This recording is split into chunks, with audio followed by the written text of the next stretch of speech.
Welcome to Conscious Marketing Movement Podcast, where we bring you thought-provoking conversations to challenge traditional marketing practices and inspire a new paradigm, shaping the future of marketing for a better tomorrow.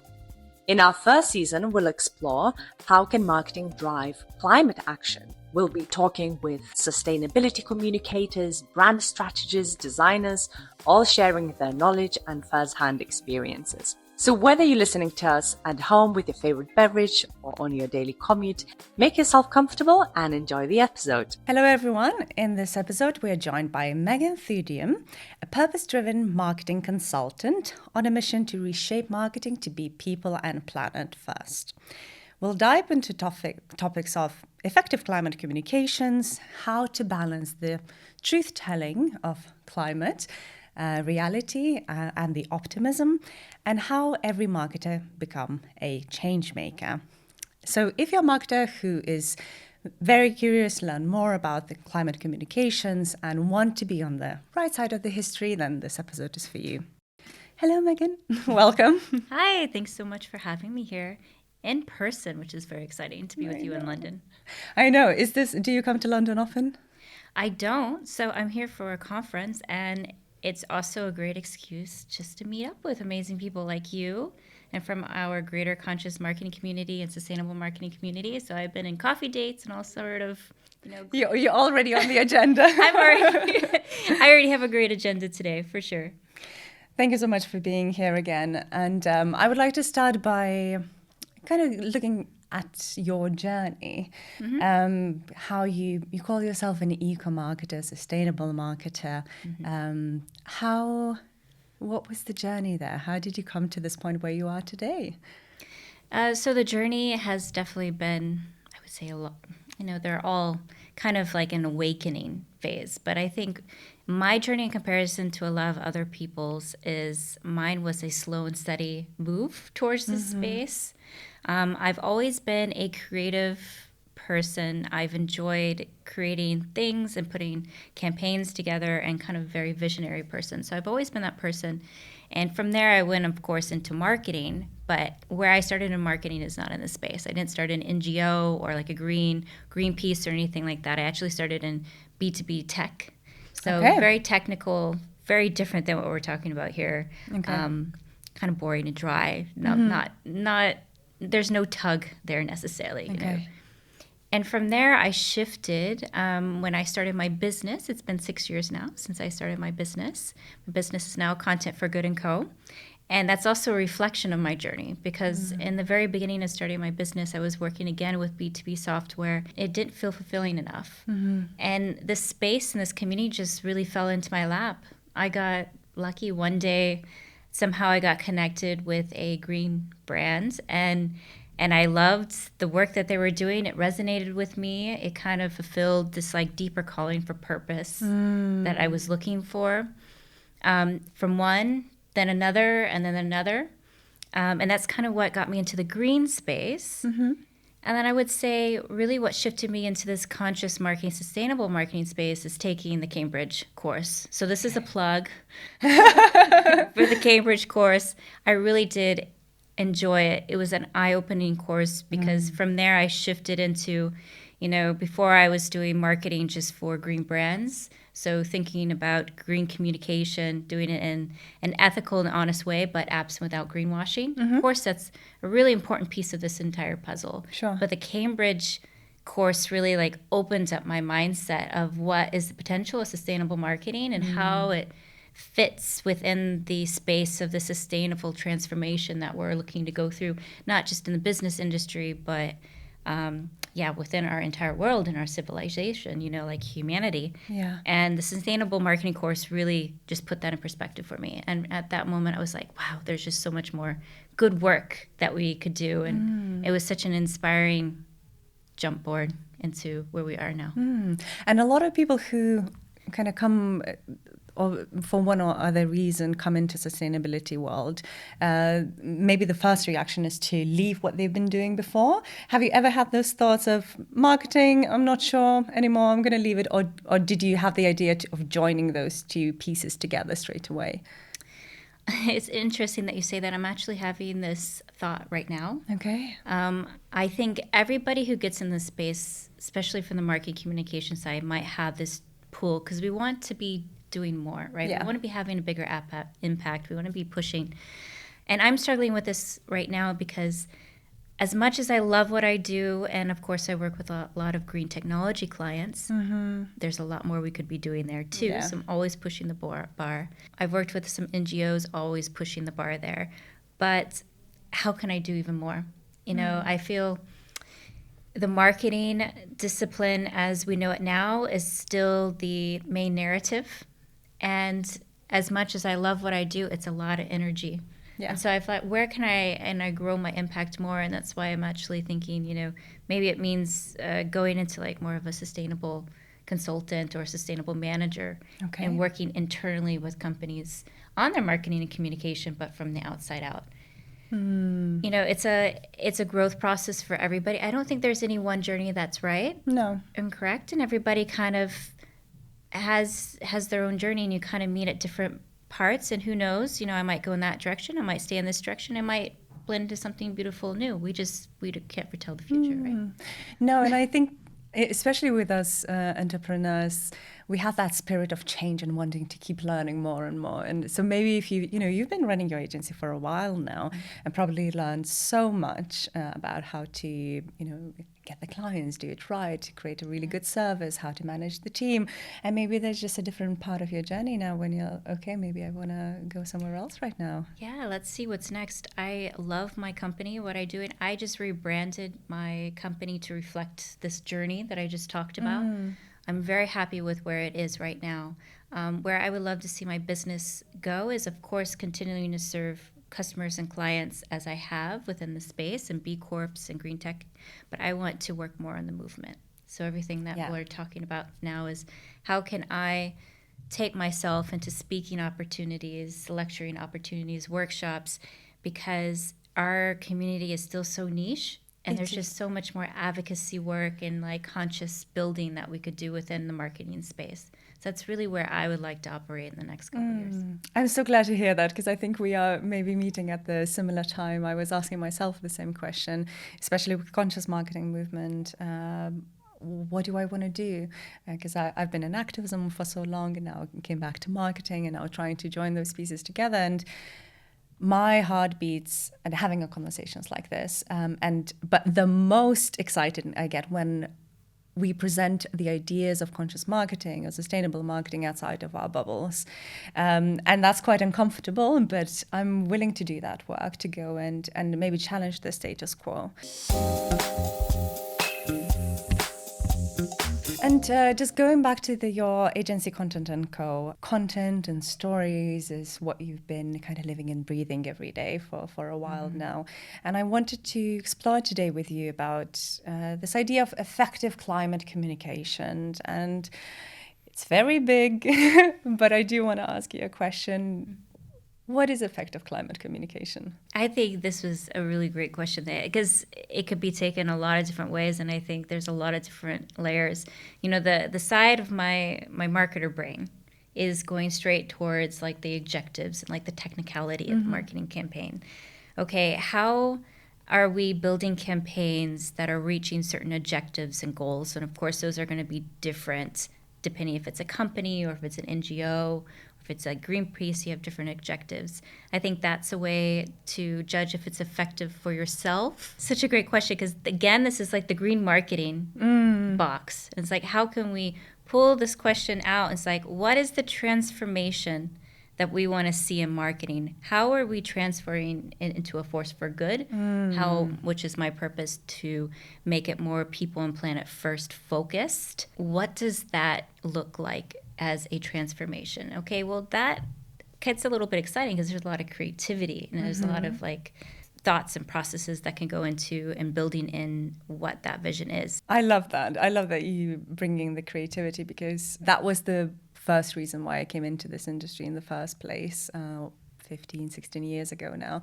But then once you start working with certain clients and in the world that we live right now, it very much becomes how many leads you're going to get, how many conversions you're going to make, what are those metrics.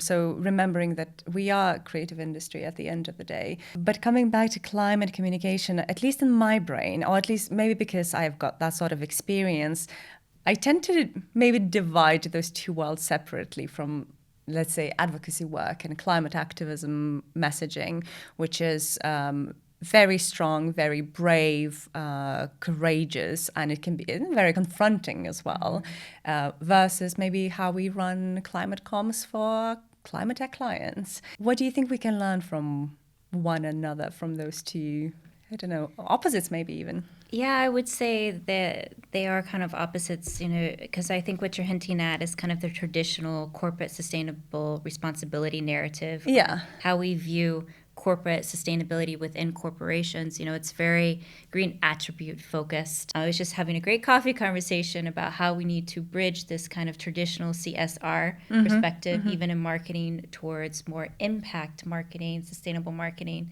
kind of what they're doing in the B Corp space of looking at businesses as holistic movement in the sustainable transformation. But how are we doing that within the perspective of marketing?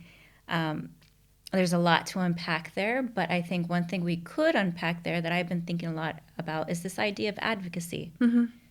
Because you come from this, NGO background and climate activists, and I've been thinking a lot about it is if we want to move in the direction of sustainable business, and if we're building out these foundations that are important to us, whatever they are, SDGs that you tend to focus on, there's a bit of advocacy work there, right? And I also think marketers can think about this too, is how are we going to communicate from a business perspective? How is the business going to fulfill the advocacy, political, community-driven, whatever it is, to push the SDGs that they've decided to focus on? Because that's the piece that's missing a lot within these narratives of sustainable business. Then as a marketer, how do we communicate that journey ethically, honestly, without greenwashing, without spotlighting? Yeah. That I would love to see more of. I don't see enough of that in general, the bridging of those two worlds. That's together. so interesting. I love what you say about transformation. What is the story of transformation we're trying to tell? That's beautiful. Thank you. I want to quote you. You say, "We need a direct sprint towards hope-based communication in today's climate marketing, and doomism isn't the narrative to lead the story, and how it easily crumples collective action." While I agree, and this is something we already touched a little bit off the record when we connected first, how do we balance this truth-telling of the current climate reality with optimism? Because you said I'm an optimist. I want to do positive communication. So maybe we can explore that a little bit. Yeah, I think this is a great topic to bring up as we talked before recording the podcast, how important it is right now. And I really stress the urgency of it because we live in very crazy, turbulent political times. It's very negative, a lot of things. There's a lot of helplessness out there at the moment. I'm also going to plug that I am an American, so I'm probably putting my positivity in American here too. So I am not coming from that cultural background. But you specifically said optimism, but I want to make sure that we're using the correct words, which is informed optimism and informed hope. And so the difference between that and just regular optimism is informed optimism is based in scientific understanding and realistic outcomes. So, for example, you're optimistic about the type of future we can build if we reach all these sustainability goals that we set out in this transformation, But that's based on, strategies that are already working in sustainable business, or, transferring. We understand, for example, solar and wind energy is working in energy transformation. So we can be optimistic about those things, but we know that that's rooted in factual information. Yeah. So I think that's the key difference, to not be misleading too in our narratives around optimism and hope.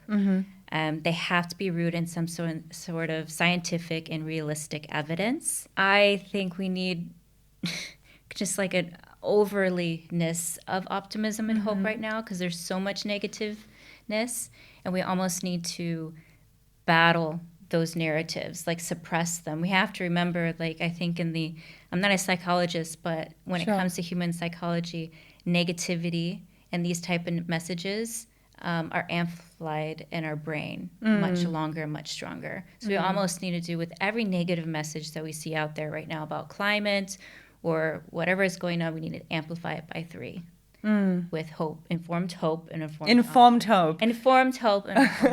On that, I will agree. Although I'm not a psychologist either, but just looking at myself and the kind of activist communities, I look back and I question on these times, what was such a strong driving force for me to completely switch my career, go into climate activism full time, completely devote my time working for free for years. For me, it did work that the truth was told at that point.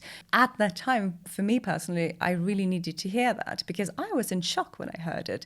I couldn't believe that I'm living my happy life and the world is falling apart.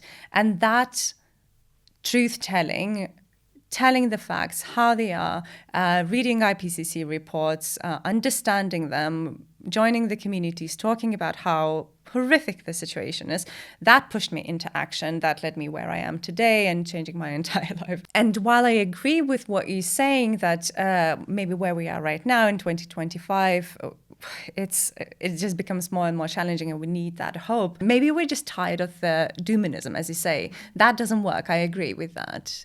We also have to remember something that I want to pull out what you're saying, because we're focusing a lot on activism, is how do we define activism too? I think this is changing, and I would really like to change it in our space. I think what you were doing and what you're currently doing is beautiful. I think that form of activism is very strong. If we look out into any other movements, the feminist movement, the civil rights movement, we always have people like you, right, who are at the front lines. I don't know if you glued yourself to the ground. I'm not there anymore. But, I mean, these people are beautiful, and we stand by them, and they are, kind of like the first one, because you guys are also following by the data and by the science and, the message. That's what's driving you, I would assume. But you have to remember, it's like, even me, I wouldn't do that.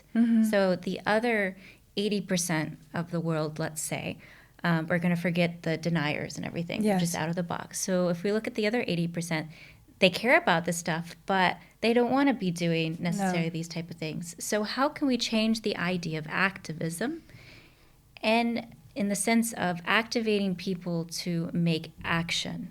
And what does that look like? And that's where I think sustainable marketing and messaging is really important here, is moving this narrative away of sustainability has to be perfect. Sustainability is only for the elite. It's luxurious. Sustainability is, you got to do it because the world is falling apart, and it's your responsibility.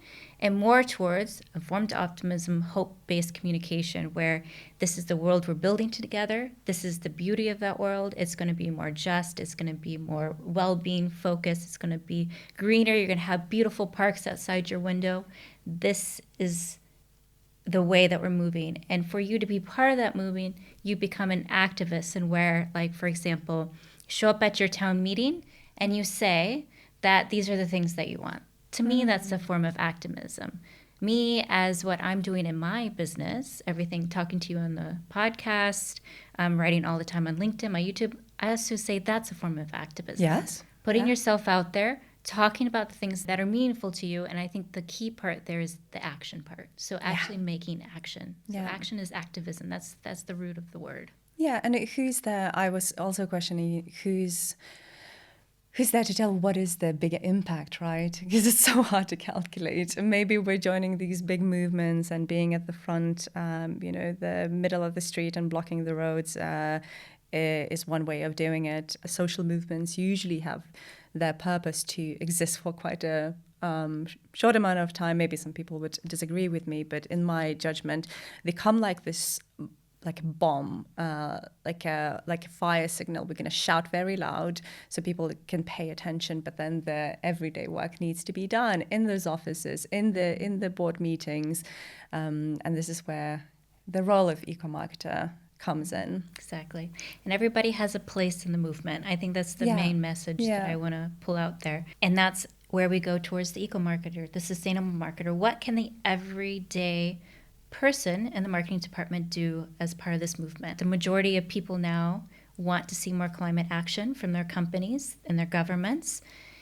But the one thing that is stopping them is how to make action. So this is what I am really focusing on at the moment in my own journey as a sustainable marketing activist, is how to bridge more action.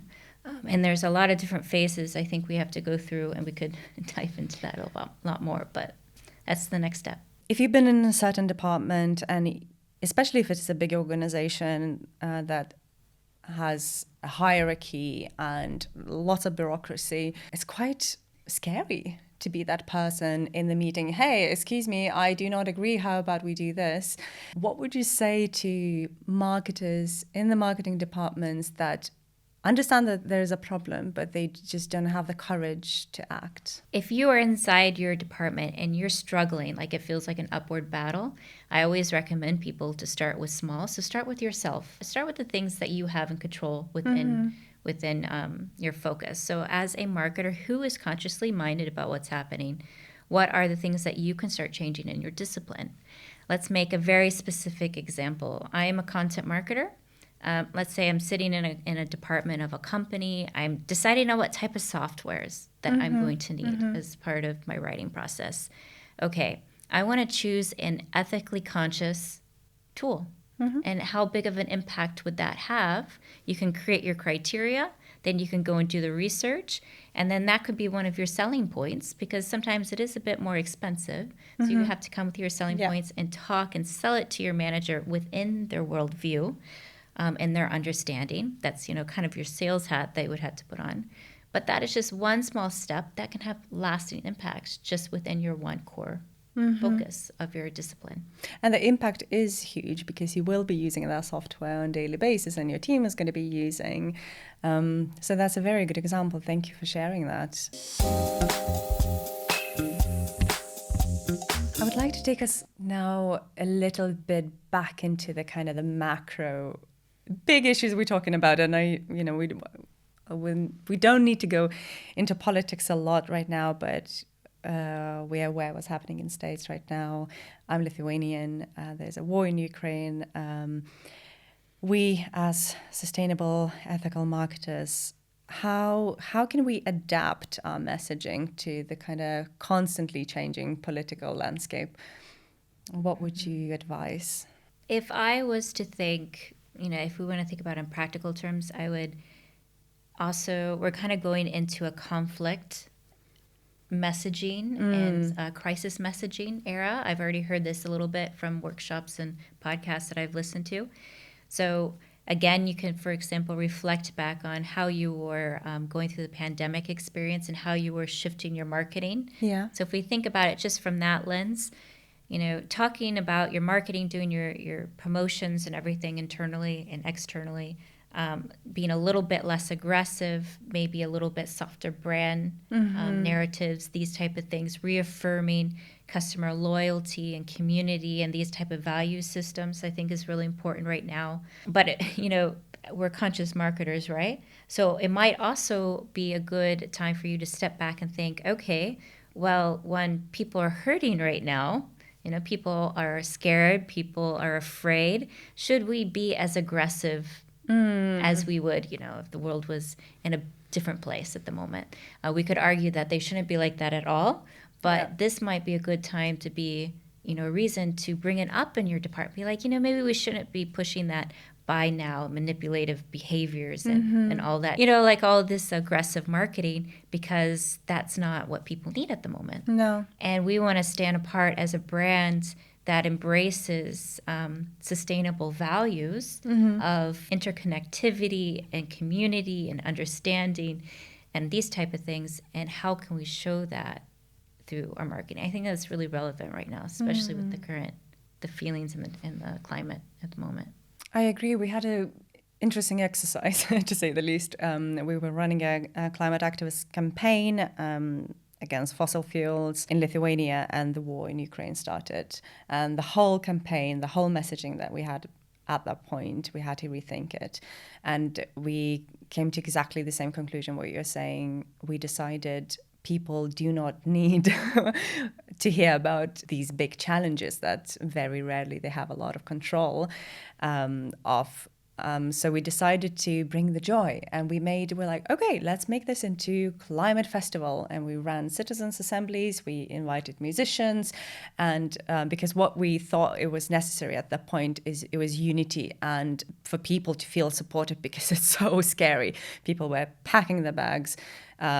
Someone was, thinking, am I going to flee? Am I going to go fight? What's going to happen here? And we're still very much in that situation, unfortunately, till today. And there is a lot of, so the fear mongering is definitely not the way to go about it. And bringing people together. I'm also very in touch with Italian communities, and I think there's amazing just to remembering our cultural backgrounds, so bringing the songs together. Italians are amazing at bringing communities together in these villages. They just do pasta, a kind of celebration.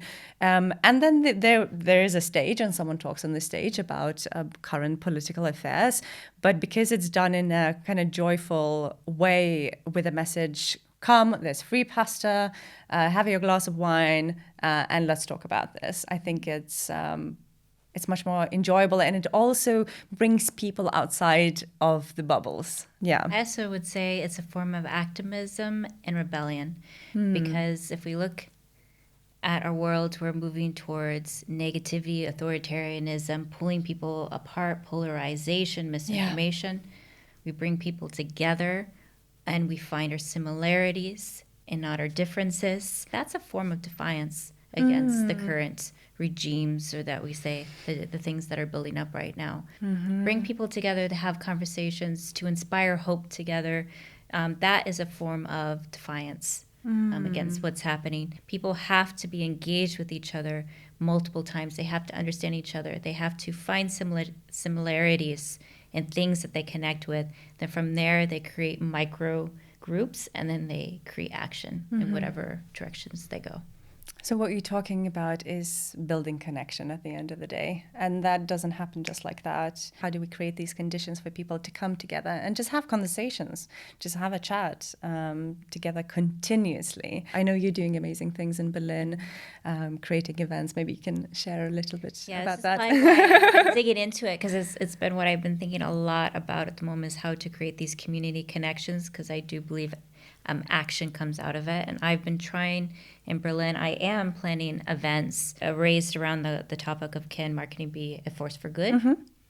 And bringing people locally together to engage on this topic. And again, with the feeling of this climate of you can come, whoever you are, whatever background. You could be a green marketer, you could be a marketer in a finance company. But all you have to do is have the love for sustainability in your heart and feel like this is something that you want to be a part of. And bringing these people together to have conversation, to have discussion, and then walk away feeling empowered to go into their environments and make some sort of action. Then hopefully, always as an organizer, they come back at the next event and they feel then engaged and connected community. And again, I truly believe that's how movements are built. Yeah. And I think I don't have all the right answers, but I do think this is one important piece, is this act of rebellion and activism of engaging and building out communities on the things that matter most to us, and then using it as an amplifying effect. I'll connect it again to something you said at the beginning of the podcast. Why did you get into marketing? Yeah.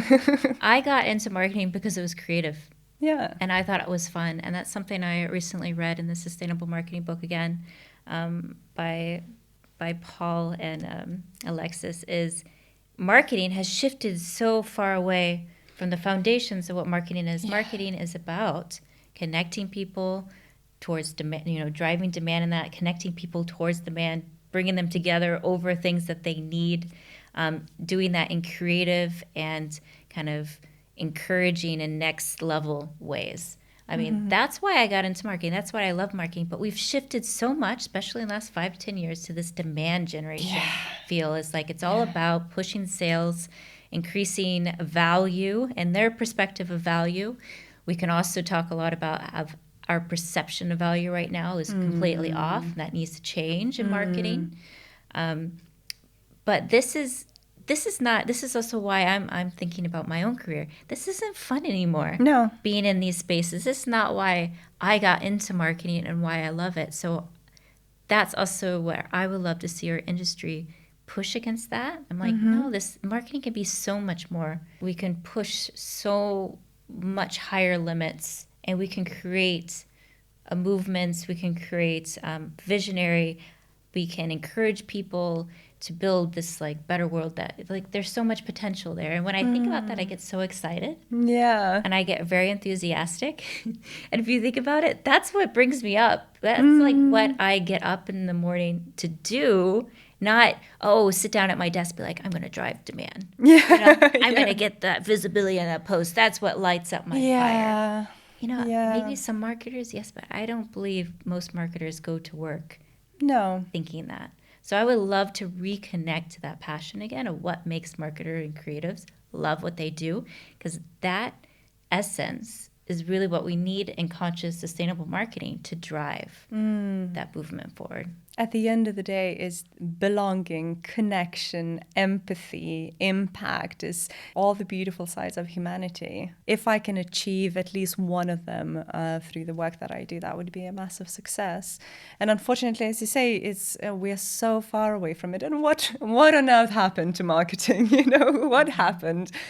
I know it is challenging to be that change maker, and you are questioning your role in marketing yourself at the moment. What keeps you going every day when you're like, look, I feel alone, I want to change the whole industry, which is a massive, massive goal. How do you keep yourself motivated? So what keeps me motivated is foremost my community. You can't go the long haul without having like-minded and people around who are championing what you're doing on. You're championing my work, I'm championing your work. What are great communities out there? The one running this podcast, the Conscious Marketing Movement, I think is a wonderful community, wonderful people in there. Other great communities is Creatives for Climate, Conscious Marketers, Clean Creatives. They're all doing their own things, and having those type of global communities are important. That's what keeps me going, but also having these personal connections I think are equally important. We talked about this, building up like-minded communities of creatives in your own towns. Yeah. It doesn't have to go through these global movements. It can go like, just meeting out with coffee. I came to London. I've been meeting all these great people in my LinkedIn network and having conversations with them. That is inspiring. That's like what's like these people in other countries and other cities are doing amazing things, and I'm inspired by what they're doing. We're all working in this like global connection is coming together. So I think community and connection is really important for you to keep going. I think another important piece is to be kind to yourself. This is a huge learning curve for marketing. Yeah. We're really flipping the book on the way business as usual, traditional marketing has been viewed. You are rebellious, and that's great. Rebellion is a great word to be embodying. So be kind to yourself on the journey. It's not going to be easy to learn what are the best things to do and how to say it in a correct way and these things. And don't be fearful of it too. I think a lot of things that we're seeing in the corporate sustainable communication side is this green hushing. Yeah. So marketers feel so hesitant and so unsafe about these things, they're just not saying it at all. Or the people at the top are telling them, don't do it at all. Yeah. So push against that, because green hushing is not what we want right now. No. So where does that come from? That comes from upskilling yourself, like we've already talked about, going to these type of courses, feeling more confident about the topics that you're talking about, I think that's the next natural step. Thank you so much, Megan. It's been really informative and lots of great advice there for all the marketers out there. Thank you so much. And I feel like our work is just beginning. Yeah, I'm excited. Let's get it. Let's get it. Thank you so much for listening to this episode. And if you would like to learn more about what is conscious marketing and join a community of entrepreneurs and change makers marketers, head to consciousmarketingmovement.com and join the membership.